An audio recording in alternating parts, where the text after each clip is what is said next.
Assalamualaikum warahmatullahi wabarakatuh. Tabiun. Perkenalkan, saya Heri Sylvia dengan NPM 2331070020, mahasiswa UIN Raden Intan Lampung, Prodi Tasawuf dan Psikoterapi Fakultas Usuluddin dan Studi Agama semester 4 kelas B. Video ini saya buat untuk memenuhi tugas akhir semester mata kuliah Psikologi Agama dengan dosen pengampu Ibu Ira Hidayati SPSI MA. Selain itu, video ini juga bertujuan untuk memberikan edukasi kepada penonton dan pendengar mengenai isu penting dalam kehidupan kita, yaitu bullying dan dampaknya terhadap kesehatan mental, khususnya dari sudut pandang psikologi, sosial, dan ajaran Islam. Semoga bermanfaat untuk kita semua. Seperti kasus di atas tentang bullying.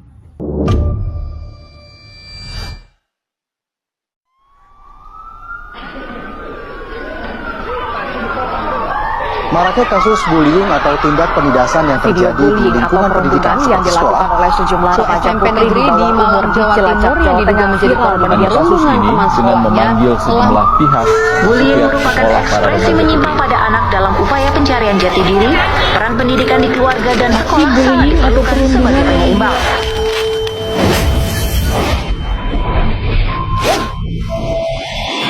Di zaman sekarang, bullying menjadi masalah serius, baik di sekolah, kampus, maupun di media sosial. Banyak korban mengalami tekanan mental, kecemasan, bahkan depresi, dan tidak sedikit pun yang kehilangan kepercayaan diri, menarik diri dari lingkungan, dan mengalami trauma jangka panjang. Dalam perspektif psikologi sosial, bullying dapat terjadi karena adanya pengaruh sosial yang kuat terhadap individu. Salah satu konsep yang relevan adalah kepatuhan yang bisa disebut dengan conformity, di mana seseorang cenderung mengikuti tekanan kelompok meskipun itu salah.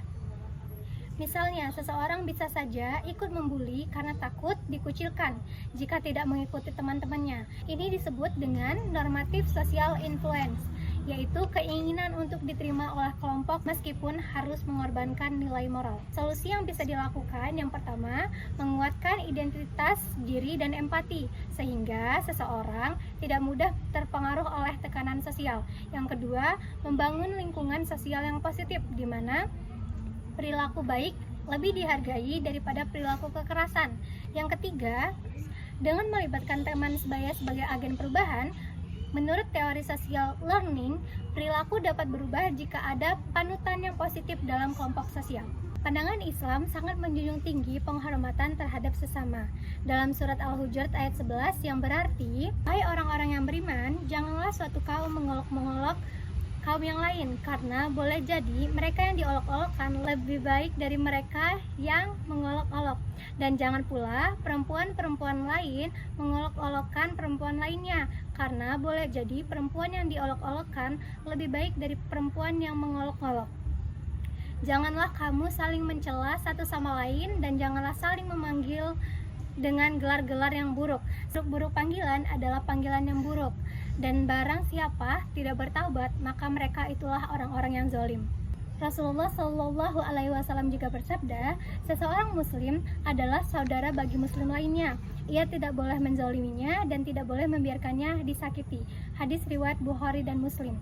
Ayat dan hadis ini menjadi landasan bahwa dalam Islam, bullying adalah bentuk kezaliman yang harus dihentikan dan kita semua memiliki tanggung jawab untuk saling melindungi. Demikian video edukasi ini saya sampaikan. Mari kita menjadi bagian dari solusi, bukan menjadi pelaku atau pendiam dalam menghadapi bullying. Semoga apa yang saya sampaikan dapat membuka kesadaran kita bersama untuk membangun masyarakat yang sehat secara mental dan spiritual. Terima kasih atas perhatiannya. Wassalamualaikum warahmatullahi wabarakatuh.